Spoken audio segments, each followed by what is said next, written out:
Remue ménage. Remue ménage.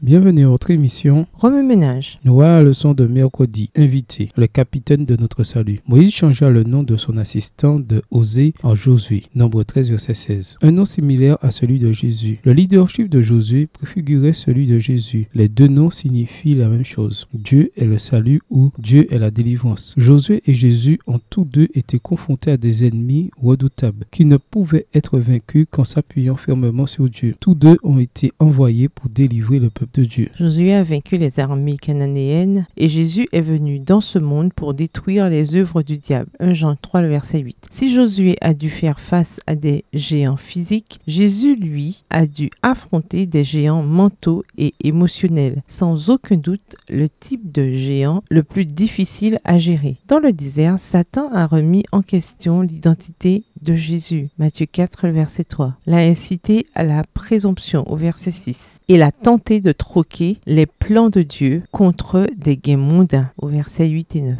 Face à chacun de ces géants, Jésus a répondu par 3 mots simples. L'Écriture déclare: pour chaque tentation que Satan lui a lancée, Jésus s'est défendu avec l'épée des Écritures et le bouclier de la foi. Cette seule stratégie l'a rendu pleinement victorieux. L'intensité des combats de Jésus est illustrée par les nuits blanches au cours desquelles, en capitaine de notre salut, il priait toute la nuit. Luc 6, verset 12. Ces prières n'étaient pas des prières mollement prononcées dans un demi-sommeil. Elles étaient souvent accompagnées de grands cris et de larmes. Hébreux 5, verset 7. La lutte la plus sévère contre les puissances des ténèbres a commencé dans le jardin de Gethsémani, lorsque Jésus a dit: mon cœur est plein d'une tristesse mortelle. Matthieu 26, verset 38. Chargé des péchés du monde, Jésus sentait sa vie se consumer peu à peu. La mort lui aurait apporté un soulagement bienvenu, mais un ange vint du ciel pour le fortifier, afin qu'il puisse achever son œuvre en faveur de l'humanité déchue. Luc 22, verset 43. Saisi d'angoisse, Jésus priait avec encore plus d'ardeur. Sa sueur devint comme des gouttes de sang qui tombaient à terre. Luc 22, verset 44. La sueur sanglante de Jésus n'était qu'une petite indication de l'intense bataille spirituelle qui se déroulait tandis qu'il délivrait son peuple des puissances des ténèbres. Chaque champ de bataille est marqué du sang provenant des blessures et des cadavres des soldats qui sont tombés au combat. Le jardin de Gethsémani ne fait pas exception. Le sang a coulé sur le sol, marquant l'endroit où Jésus a résisté jusqu'au sang. Hébreux 2, verset 4, version du second. Les récits de Josué au combat n'étaient qu'une petite préfiguration des batailles beaucoup plus importantes que mènerait Jésus. Le fait de connaître Jésus en tant que guerrier nous aide à nous sentir en sécurité avec lui. Plus nous faisons l'expérience de la victoire avec lui, plus nous sommes convaincus qu'il a gagné la guerre contre le mal. Au ménage, méditez de nouveau Exode 17 et versets 8 à 16. Où voyez-vous Jésus dans ce passage? De quelle manière distinguez-vous Jésus en tant que conquérant? Que vous dit Jésus par ce passage? En quoi voyez-vous Jésus différemment ou le voyez-vous de nouveau? Comment réagissez-vous en voyant Jésus de cette manière? Au revoir. Et à demain si Dieu veut.